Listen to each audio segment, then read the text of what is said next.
Hello, I'm Tonya Smith and I work at McKinney North High School. I am currently the social studies instructional coach, though I've taught a wide variety of subjects, including last year both AP US History and Mexican American Studies. I've been teaching for over 20 years. I think for me it's the small moments, the moments that we typically kind of acknowledge but then rush over. For example, the assignment that almost created a mutiny 2 weeks ago in your class and now kids are completing it with ease and you're like, yes, finally. Or it's the kid who can finally write a thesis statement, or the student who has been unengaged who's now engaged and participating in a positive manner. It's easy to just kind of acknowledge those and then move on quickly, but they need to be celebrated. They're part of a bigger fabric that makes teaching amazing. I hope that my students walk away from my class thinking critically.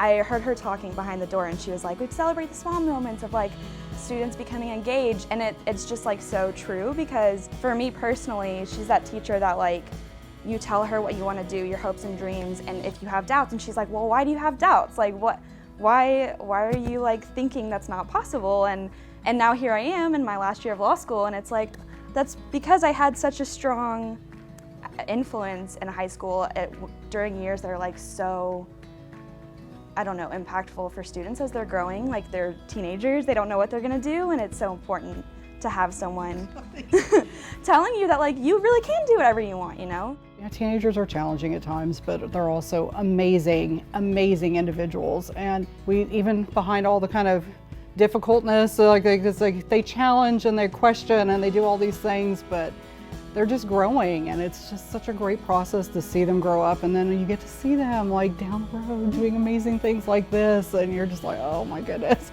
She was so intentional about her students, and that really showed, because people would leave her class at the end of the year and they're like, we have to take AP Euro because I can't not have Miss Smith like be with me my last year of high school, because you were like, oh, I Miss Smith, and like, oh my gosh, I love Miss Smith. Like, I have so many rubber ducks from her games in high school. It's just like, it just leaves a lasting impact that I think like, I don't have enough words to explain what it was exactly, so, but. You're amazing. And I was lucky I got to teach you, so thank you. I'm Christine McGuire. I teach first grade at Reuben Johnson Elementary. I have taught 23 years, starting my 20th year in McKinney at Reuben Johnson Elementary. School was hard for me as a kid. I was not one of those students that found school as a great place. I struggled. But for some reason I loved playing school as a kid, so I'd go home and play school. I don't know why. But I did. School was hard for me, and I just decided that I wanted to help kids so they didn't struggle like I did. I want the kids to know they're loved. I would say that's one of the things that I always make sure that they know, that I love them and appreciate them, and I'm nervous. Oh my gosh! How are you dear? I'm good, how are you? Oh my gosh, why didn't you tell me this was gonna happen? Oh man, sorry. I don't know why I'm even crying, y'all.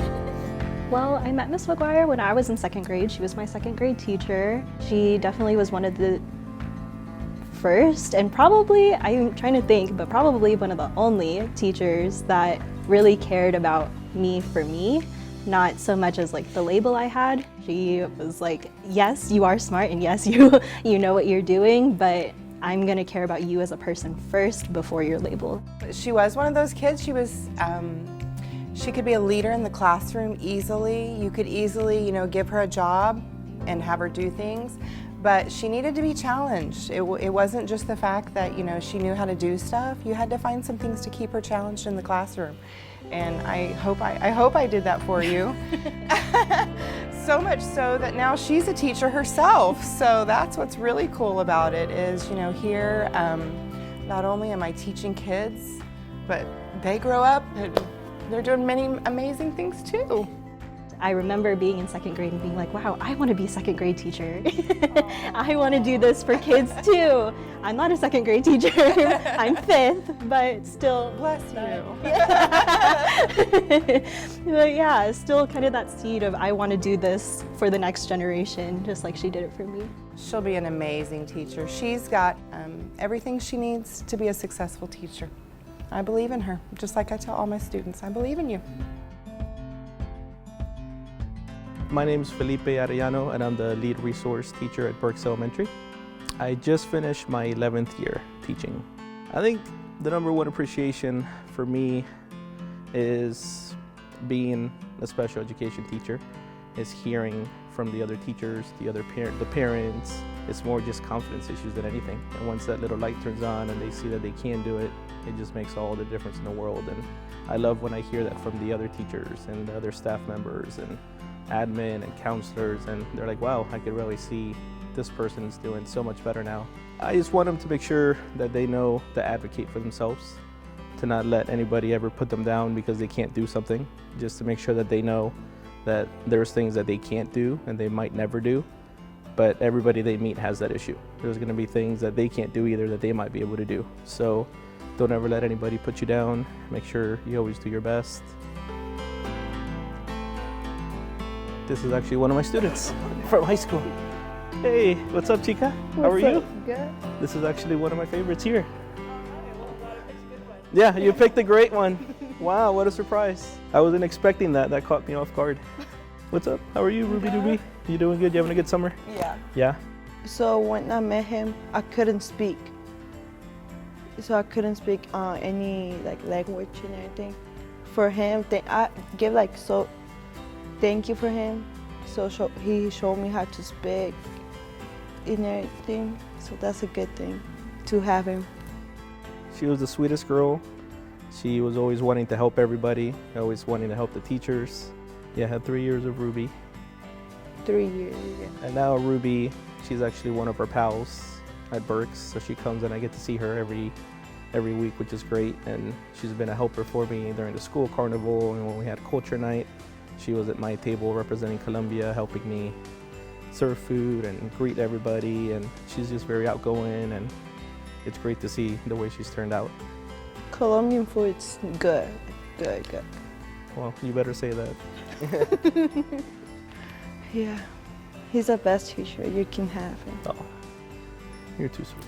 I just hope that she's one of many that, you know, a lot of kids that maybe don't have a clear path or don't know what they're going to do or how they're going to do it, that they know they can, that it might not be easy at first, but they will get there.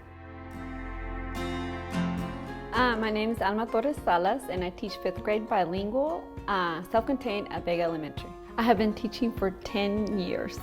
I immigrated to the United States at age 6, and I was automatically placed in a monolingual classroom where nobody looked like me, no one knew my language, so I was just kind of like the kid in the back that talked to no one. So when I got to high school, I decided that I wanted to be a teacher for kids like me, and just to be there for each one of those kids that might not know how to communicate in the classroom. So I wanted to be a teacher for those students. I want them to, not only academically, but as a person as well. I want them to be proud of who they are, of their heritage. I want them to become leaders. And I want them to, I'm sorry. This is my student from the past. She graduated this year. This is Fatima. I know, so it was a total shock. How are you? How's it going? Good. How are you? I'm super nervous. Anybody else coming now? Actually, we met at church. Yeah, my parents were at a church group when she went into, so it's been a while that I've known her. And then it so happens that she was my 5th grade teacher, so I was glad. And it was a greater connection because I had already known her, and then meeting her more as a teacher instead of as a friend, it was nice.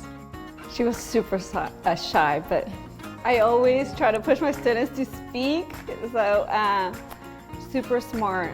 And so when she wanted to talk, she talked. Like she said earlier, she has influenced me to just do what, follow my dreams and do what I want to do. I also want to be an elementary teacher, so I'm going to college for that, bilingual too. Seeing her being a teacher and like knowing all the things that she did, I was like, I can also do that. She has the heart of a teacher, and I've known that since she was in 5th grade.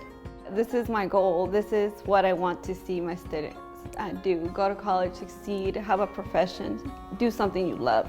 At the same time, show like who you are. Thank you, Fatima. You're welcome. All right. Hi, I am Deb Harris, and I coach basketball at McKinney High School. This is my 28th, I just finished my 28th year in education, 17th year here at McKinney High. You know, it's a calling for sure, and I live that because I can honestly say that my life would be drastically different if it were not for my coaches. I came from a less than ideal childhood. My mother passed away when I was 5, and then my dad struggled with some addiction stuff. So I wound up being raised with 6 different families until I finally got adopted by my current family. So when I say that coaching literally changed my life, my coaches absolutely changed the course of my life. So I would not be here if it were not for my coaches. So that's why I do it. I believe that that's what I was put on this earth to do.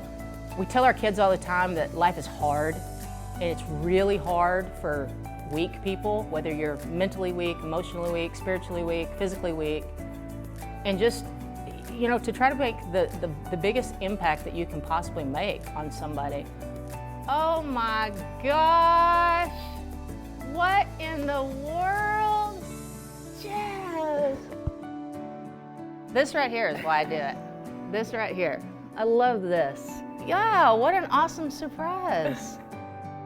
You couldn't have picked a better one. Oh.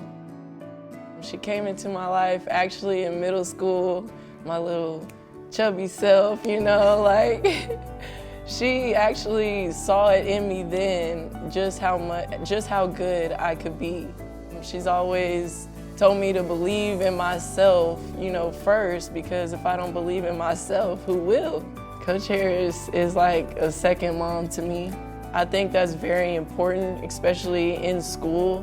When you're away from home, you need somebody to be able to confide in. And she was definitely that for us. And it was always a family atmosphere in women's basketball, and that's what I really enjoyed. I think that just her mom allowing me to be a part of that and a part of the journey, and her understanding that it does take a village, that it's a partnership between parents and teachers and coaches. We're all here to empower these kids to be the best that they can be, and it made me want to come to school every day and be the best version of me that I could be, because I didn't want to let Jazz down. I'm proud of her. I think God's got big plans for her, and I'm really excited to see where she goes. So this is what it's all about. We're so fortunate, just fortunate every day to work with them. Yeah, she's definitely one of those kids that I'll remember forever. I know I've touched your heart, and you have definitely touched mine. This is what makes teaching like the perfect job for anybody that loves to do this. There's no better job in the world if you're in it for the right reasons. It's my